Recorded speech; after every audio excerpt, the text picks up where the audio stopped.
Hello everyone and welcome to this new video. I'm going to show you how you can set up appointment slots on your Google Calendar and make them available for your colleagues and other people who want to book meetings with you. Now this is a very nice process and it's going to save a lot of time for you and for your colleagues and friends as well.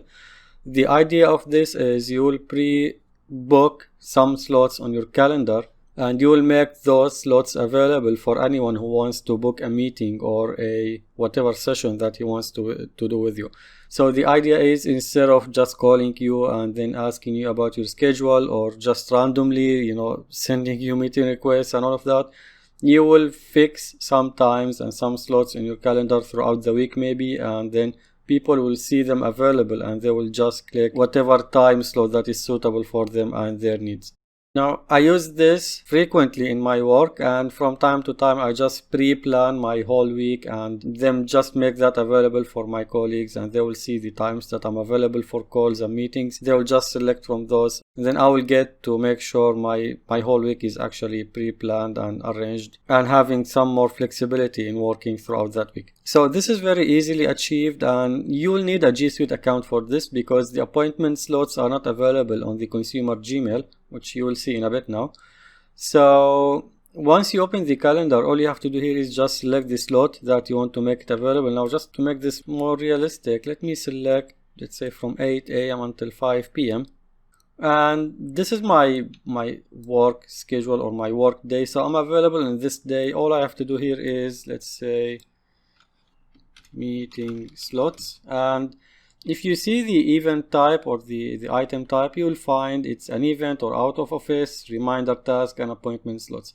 So you'll select appointment slots, and then you'll have to decide how to treat those slots or what is the duration for those slots. Now you have two options. You can either separate this into multiple slots or you can make it a single slot for the whole day.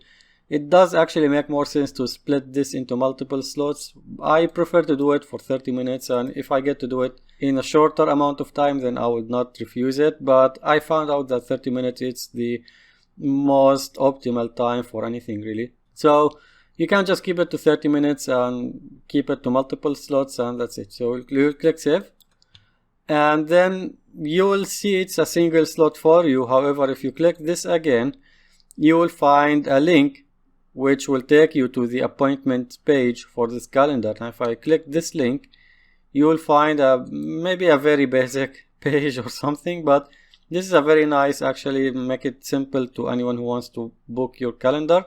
They will just click the slot on the time they want, and then they will type whatever information, and you will accept this automatically, and they will receive an invitation from you, and they should accept it automatically as well.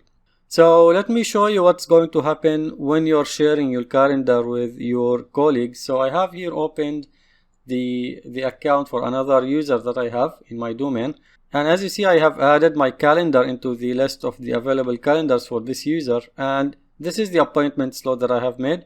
So again, if I want to book a meeting with this user, which is actually me, I will go to the appointments page, and then I will book the slot that I have. So for example, let me book the first 30 minutes of the day and sync call, for example, and then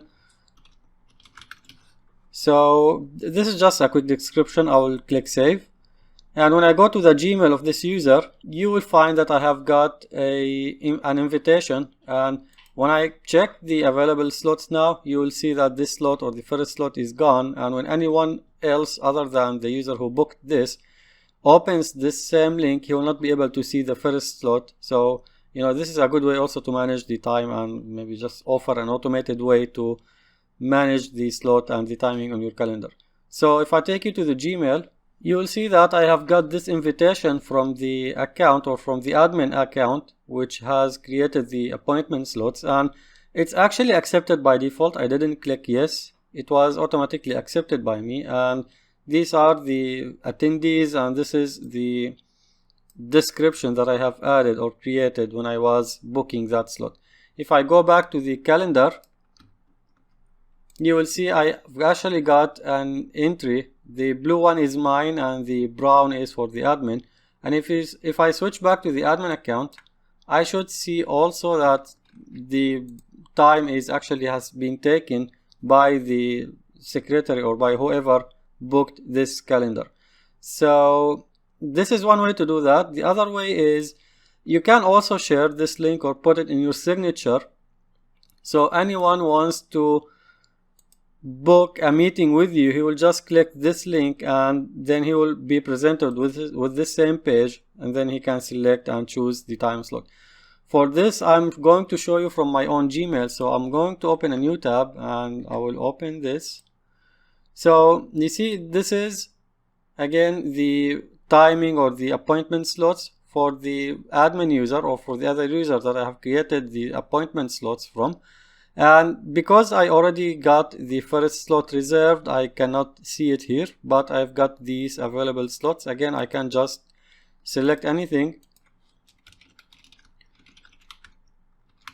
and type whatever description that I want, and then that's it. I will click send, and again the slot has been removed from the available slots.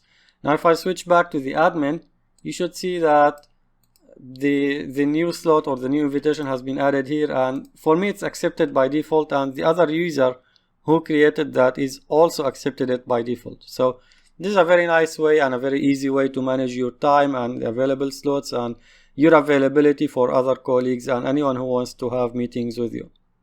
So that's it for this video. Hopefully this is useful for you, and if you have any comment or any question, please don't hesitate to put in the comments section, and also please like and subscribe and check my other videos and my blog. So until the next video, hopefully this is useful, and thank you for viewing.